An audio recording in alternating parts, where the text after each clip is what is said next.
Welcome to another edition of Social Life. I'm Kilebogile Sekhona, your host. Today we're talking social development. I'm with Dr. Ginya to engage me in the conversation. Sawubona. Njani Yeah, feeling njani? Yeah, just to start off, just to introduce yourself, telling Dr. Ginya Ubani and what you do. So I was born Lindiwe Ginya. The doctor I acquired along the way for reasons that we'll talk to. Yeah. It was deliberate that I studied to be called a doctor as a woman because I hated the fact that as a woman you always have to express your title either in Miss or Mrs. and yet men are not asked to do that. So I said I'm going to change my title so that it is genderless. Okay. So I'm Lindiwe Ginya.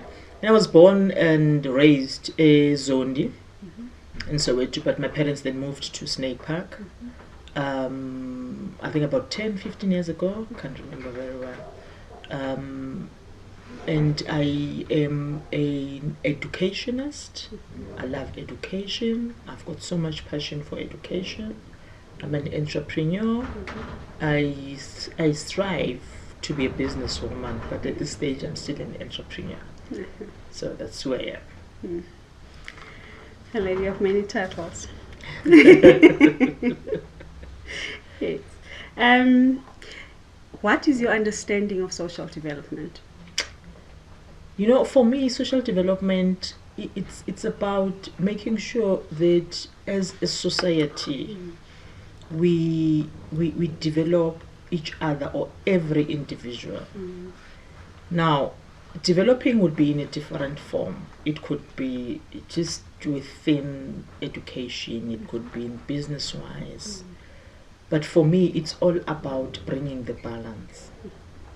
So social development for me, it's very important in that it addresses the inequality and the inequity that we experience as a society. Just in South Africa in general. It is key because it will then make sure that equity is balanced, but also we bring equality in the sense that we are going to be trying to make sure that the society as a whole is just balanced. You ask me, is it possible? And I say, yes, it is possible if we can advocate for social justice. So my PhD, the strength of my PhD is on women leading for social justice. So if we were to achieve that, I believe that it was possible for us to then advocate and achieve social development. I hear you. And what role can women play within their communities with regards to social development? Interesting question. Women have a critical role. But I think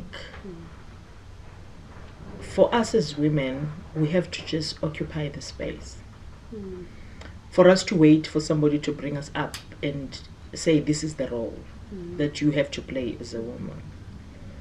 But for me, women have to look into the social ills that we are having as a country or as a nation.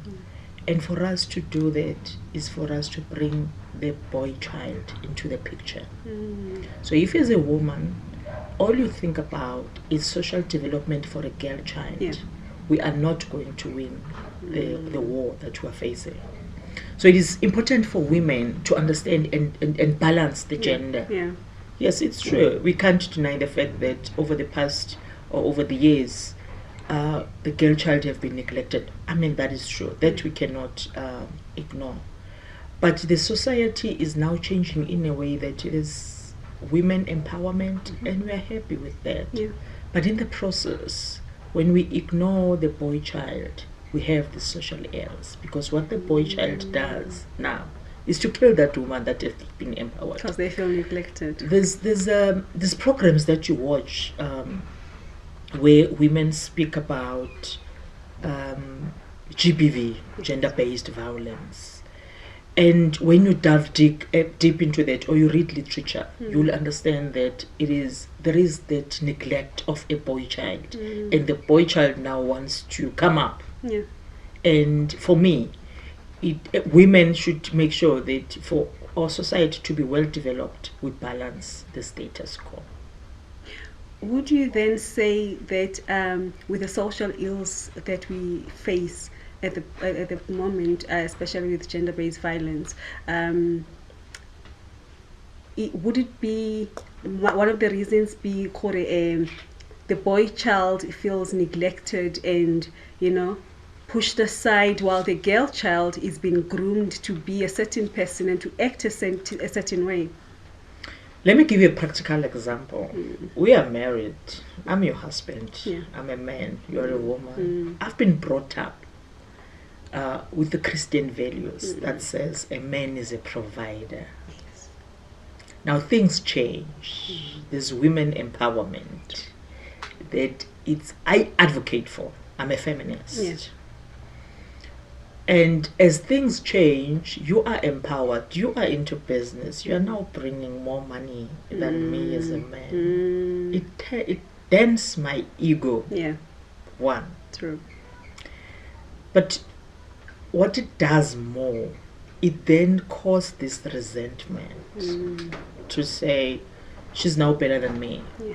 She's now providing. I'm not a provider anymore. Yes. And it kills me as a man. There is nothing we can do about that except to make sure that for equity, it would mean, because the scale was the men were doing better than women. Yeah, so yeah. for equity, we're bringing women to the to same level. And then we have equality. Then the status quo will be for social development for everybody. So these young boys, because they are neglected, you have your take a girl child to work day. You have those campaigns. When is it take a boy child? When is it take a boy child to work day? To say to them, look, you can do this. We are not bringing you down. Yes. We are just bringing equity so that we can all be Equal. So I do feel in a way there is a sense of neglect that causes these social ills. And I speak from an anecdotal point of view.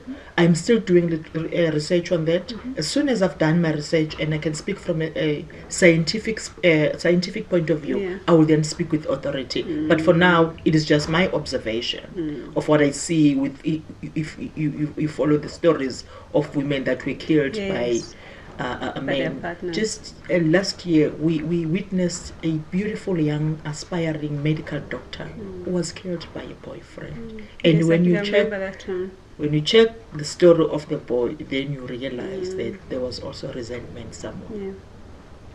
Yeah. It's very powerful.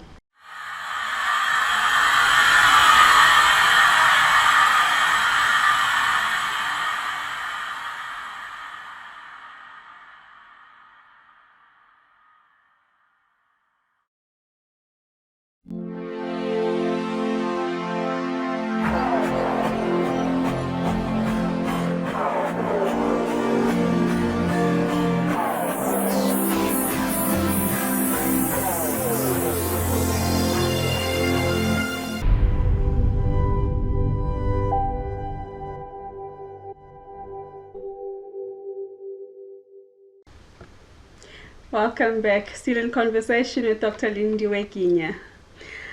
Doctor, what do you think the challenges are that women face in social empowerment and development? Women are their worst enemies. How so? I read a lot of literature that says women are their worst enemies in a sense that they suffer from imposter syndrome.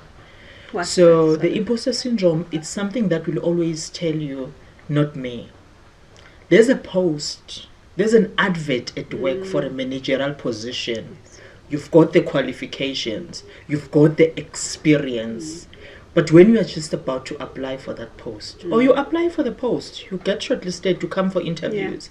As you walk into those interviews, the imposter syndrome says, not me. They will realize I can't do this. Yeah.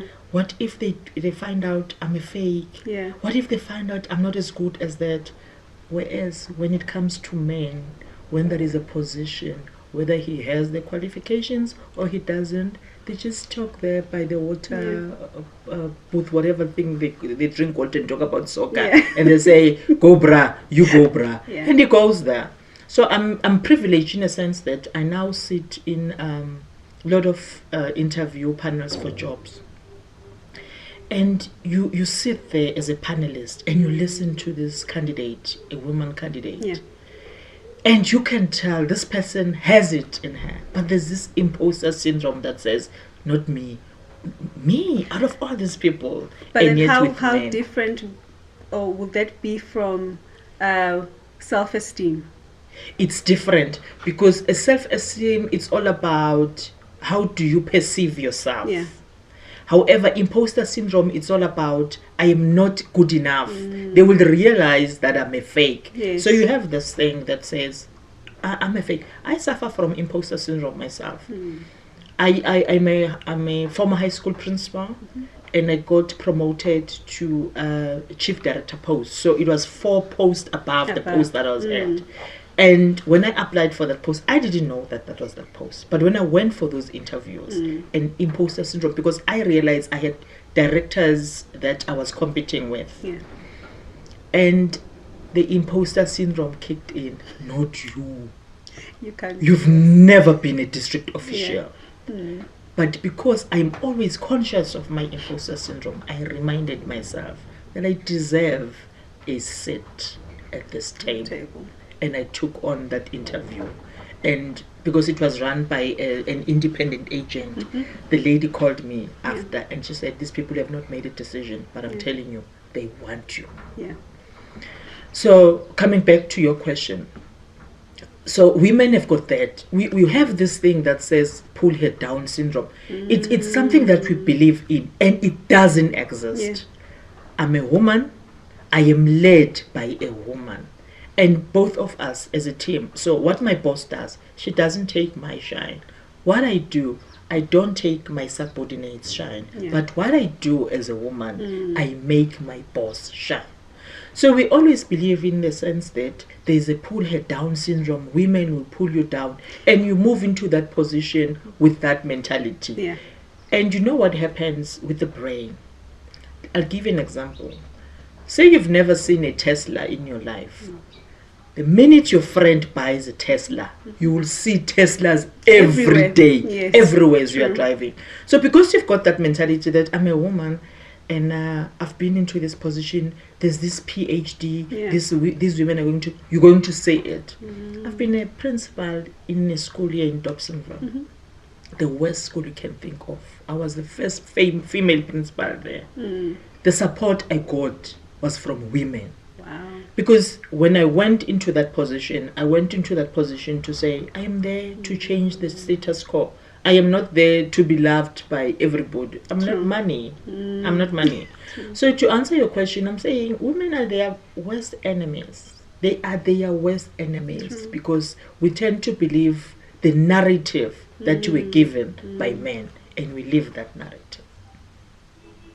That's actually very true, because I'm thinking of many instances where a woman would feel the team leader or a superior would be, antagonizing her or picking on her at all times and making you feel whatever you're doing is not good enough. And remove the gender out of it and look at, is what I'm doing good enough? What can I do better? So the other thing that I've noticed as an employer these days is women don't even apply. I just had a position for a senior manager post.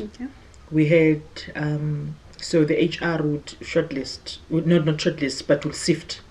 So from the people that were sifted, so we had 42 people applying. From the people that were sifted, we had 12 candidates. Out of the 12, only 1 was female. The rest were male. And when they come into that interview, they come with so much, it's a borderline between arrogance and assertion. And you're like, but bro, you don't know what you're talking about. You don't know. But because they've got this confidence that this is my position, I deserve this position. And then they come there. If you are not skilled, or trained as a panelist Yeah. to go beyond what this man is feeding you, or let me not even say man, what this candidate is feeding you, you would be fooled to think we've got the right candidate. But if you are trained, you can tell, You're no able to tell, man, no, no bro, that's not it. this is just your confidence bordering on arrogance, but you don't know this. But I've noticed that women don't even apply for positions. And when you ask, even when we have internal positions, then you ask, why didn't you apply? And they were like, not me, doc. There's people like, about who and who, not me. Why me, doc? Yes. No, not doc, I'm not ready. They're So shying we away are from our it. own enemy. How do we move from that? It's so one of the things, it takes a woman like me. I'm saying this in a very humble space because I'm privileged. I'm privileged in a sense that I sit in these board meetings. I sit in these EXCO meetings. So it takes people like us who are there and who understands where the problem is to open up the space. Now, what it means is my job, when I sit in that EXCO or when I sit in that board, my job is to realize that it's not that these women are not capable. It's just that they're not trained and skilled. And what do I do about it? So one of the things that I want to do before I die is to have a very big men's conference. You see this proverbial men's conference where they say men's conference and it's a joke. I want to put it into reality because I want to have all these young boys and prominent male figures just for a weekend. Fortunately, I own a very big lodge, so it's something that I can do. Yes. You know, I'm not dependent on somebody to assist me with that. That's one. But two, one of the things that I want to do before I die is to have an organization that trains and develop or capacitate girls on how to present yourself as a woman when you go for those interviews, because they have the qualification. You know, you sit in those, you interview a girl, a black girl child with beautiful qualifications on paper. But when they're supposed to express themselves, they can't. Then comes a white girl with no qualifications, but they're able to express themselves. They're able. You know why? Because they're families. That's what they are taught to do. You assert yourself.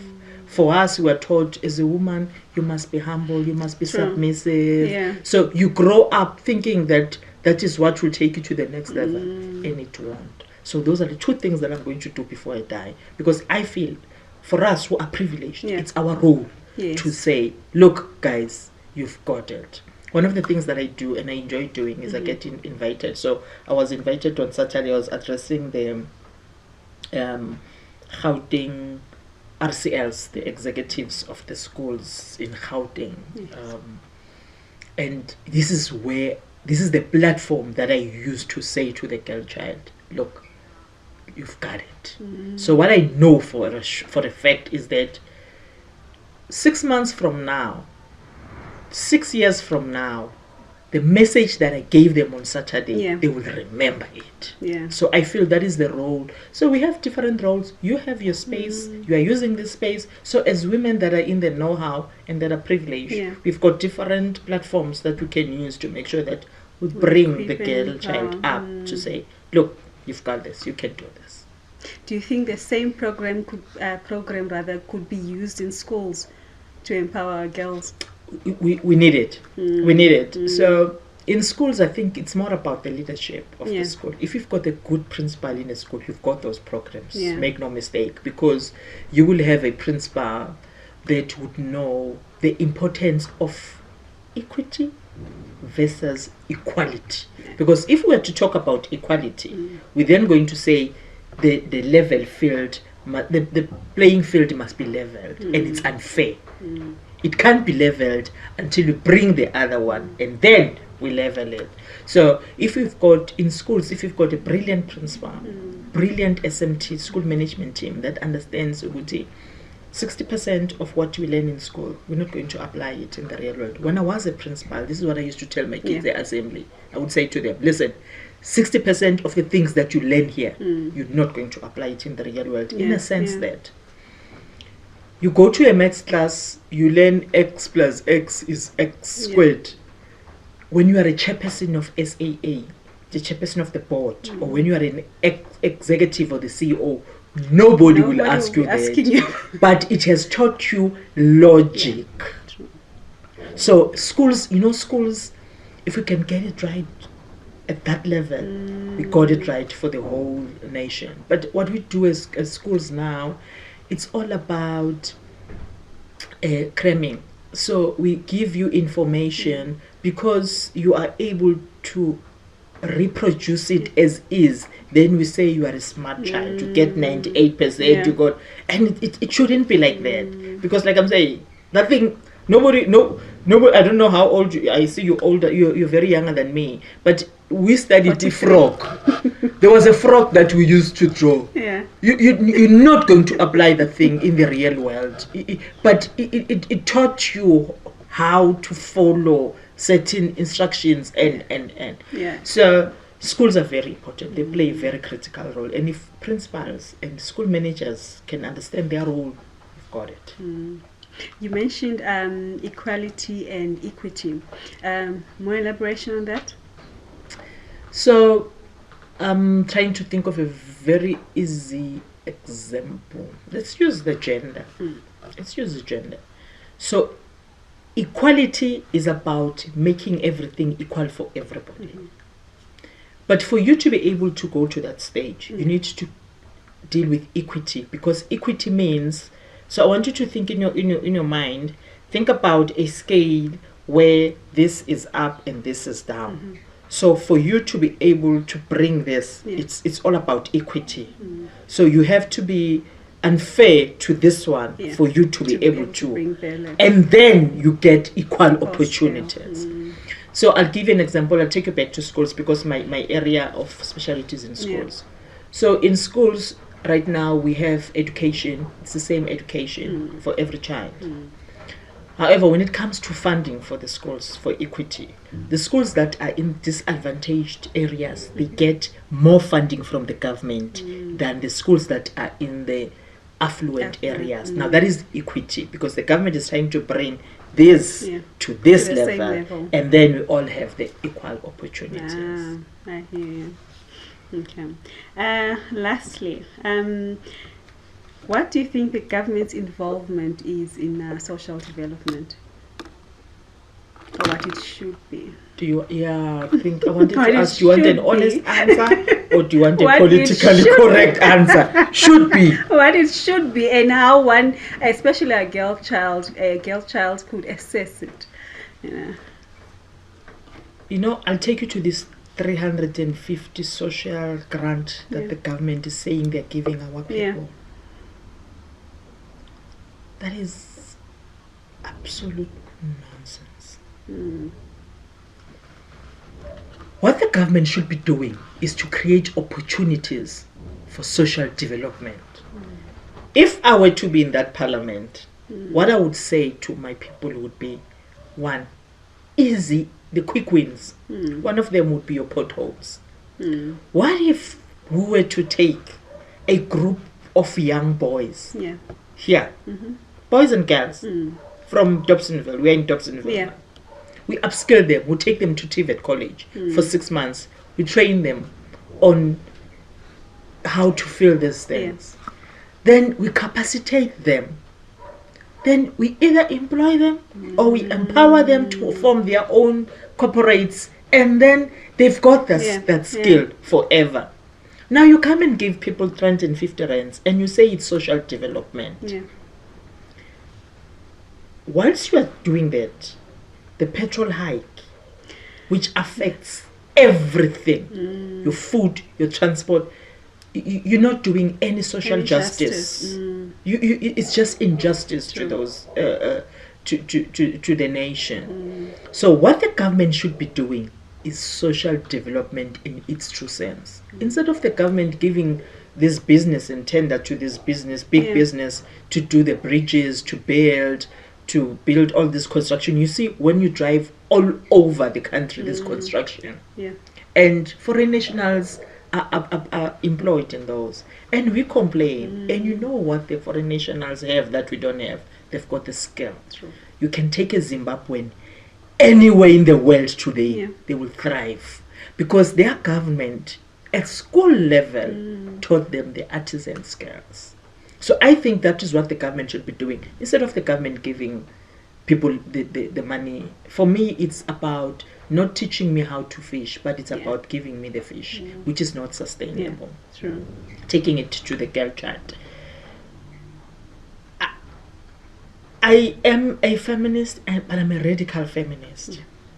In a sense that I don't understand why you listen to Minister Begitele saying we must protect our women, we must protect our child. I'm like, protect me from who? From what? So for that girl child, it must be equal opportunities. I must be able to drive and not just when I came here. Safe. Just when I came here, the street was just too quiet for me. I was sure, born here. But now because now my mind has changed because of the level of violence that I see. I was like, what if I get hijacked here? True. It shouldn't be like that. You're not safe in your own area. I'm not safe in your own my houses. So it shouldn't be different for girls. It should be equal opportunities everyone. for everybody, because we've brought the equity. It should be equal for everybody. So for me, it's all about that. The government should be doing that, and then giving opportunities for everybody. Remember my first narrative when I was speaking about a boy child and causing the social ills. So I'm saying we shouldn't be saying, oh, because you're a girl, then you must get 400 rands over the 350. The boy is getting 350. No. I'm saying we should bring it and then balance the status quo. Yeah. Thank you. That's all for today. Oh, thank you so much. Thank you for coming through. Thank you for the invitation. I really enjoyed it. Thank you so much.